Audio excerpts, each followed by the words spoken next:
What's up, guys?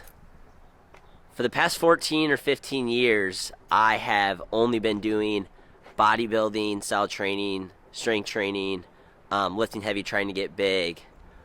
But now that I'm 3 weeks into it, I think it's probably time to officially say that I am training for a half marathon in April and then the Chicago full in October.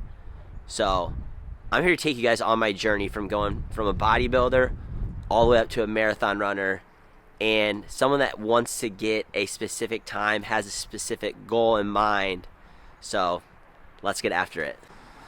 All right, so I've been running on and off for probably 2 or 3 months. Just like I said, running, not training, just going out 30 minute run, nice and slow.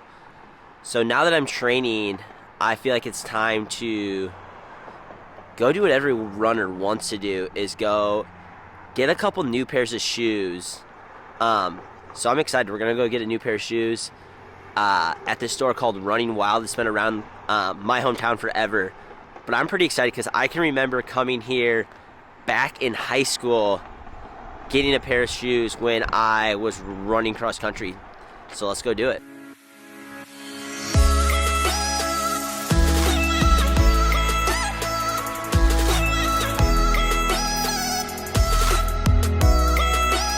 Yeah, I'm gonna hang.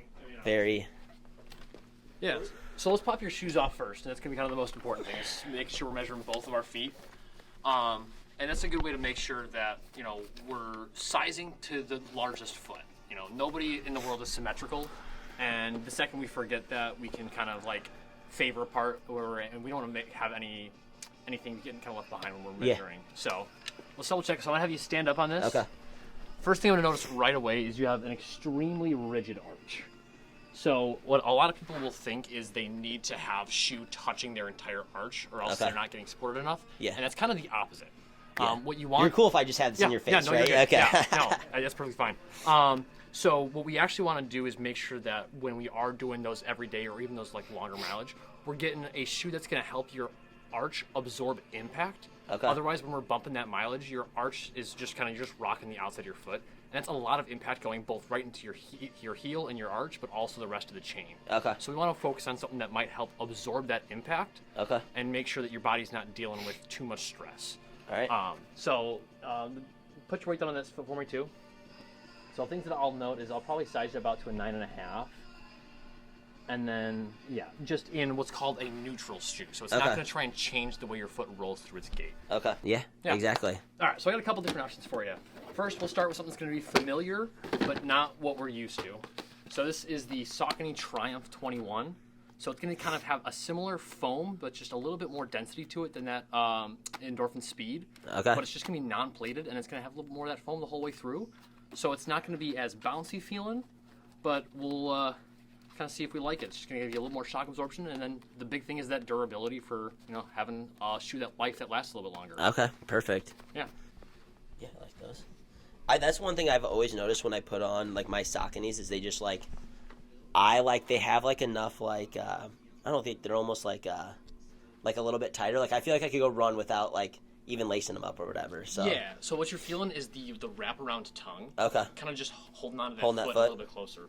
Yeah. They've got a really smooth wraparound tongue that actually it's got enough elasticity to where it fits most feet really well. But then when you have like a really high instep, it still fits, Okay, perfect. Yeah. So this just got a nice update that kind of adds a slight rocker base to it, as well as a little bit more of a responsive foam, while still being in that durable body. So it's a big improvement over the 20s, just in that it feels a little bit more smooth on the toe off, as well as just being a really great everyday trainer. All right, perfect. Yeah, I like those as well too. Yeah, so similar max cushion feel. The main goal is, making sure on those everyday runs, the shoe's doing as much of the work for impact as possible. This is the Hoka Mach X. So it's kind of their new sub-super shoe. It's got a PVC plate in there. Okay. But on the top layer, it's got Piba foam. Okay. Which is kind of that top of the line hypercritical super responsive foam. And then on the bottom side, it's got just a more of a traditional EVA material that adds that rigidity, but also that durability that we're looking for in a shoe we'd prefer to have as a daily trainer. All right, perfect. So kind of that. Yeah. I like to not get reliant on things. Yeah. You know.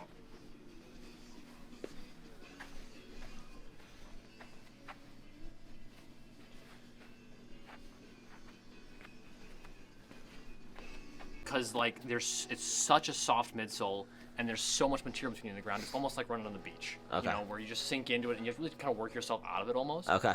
You know, the idea is that it's for those like really like serious recovery runs. Okay. Where you are just slogging. You're just going as slow as you possibly can just to get a couple miles in. Okay. But it sometimes can be too much cushioning, especially for those everyday runs. Okay. Just because it kind of almost makes you work a little bit harder. Yeah, you know? exactly. Yeah. So we'll try something like this out just to get a baseline for what might be too soft. All right, perfect. Yeah. Thank you.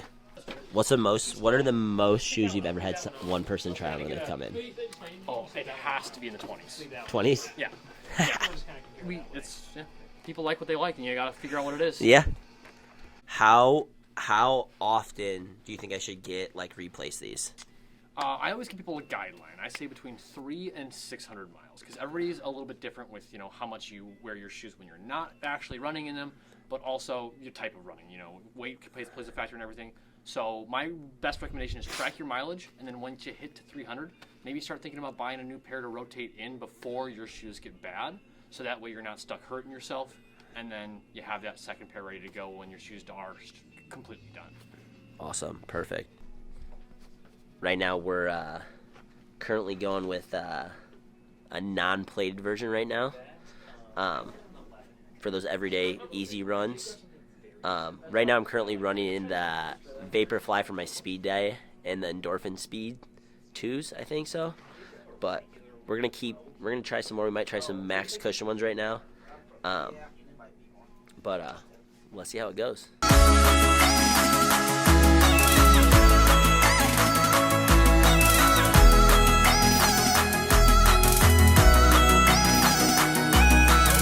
Dude, let's see what we got here. Woo! Saucony Triumph 21s, baby.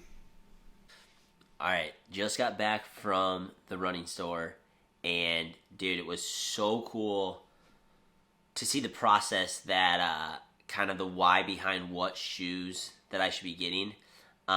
So right now I currently run in Endorphin Speed 2s most of the days, and then some Nike Vaporflies on my speed days. And one of the things that they talked about was that those are both plated shoes, so possibly non-plated shoes for a couple of my easy days during the week, which I love because I have been having a little, just like random little bit of some like calf, like discomfort basically. And I think these shoes will be awesome for that. But Running Wild, they did an awesome job. So, I'm super pumped. These are the Saucony Triumph 21s. It's just like an everyday training shoe. I think he said basically it's a standard like cushion, not like super cushiony, not like a plated shoe. So I'm super excited to try these out for a couple of my easy runs. And since it's Friday, you know what that means.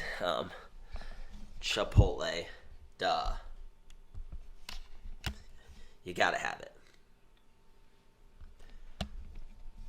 I mean, is it Friday without Chipotle? So, and no, you cannot have too many or too much Chipotle. Hope you enjoyed the video, guys. Don't forget to like and subscribe. We're going to be coming out with a new video every week documenting my journey from being more of a bodybuilder, strength training, all the way up to me running my first half marathon.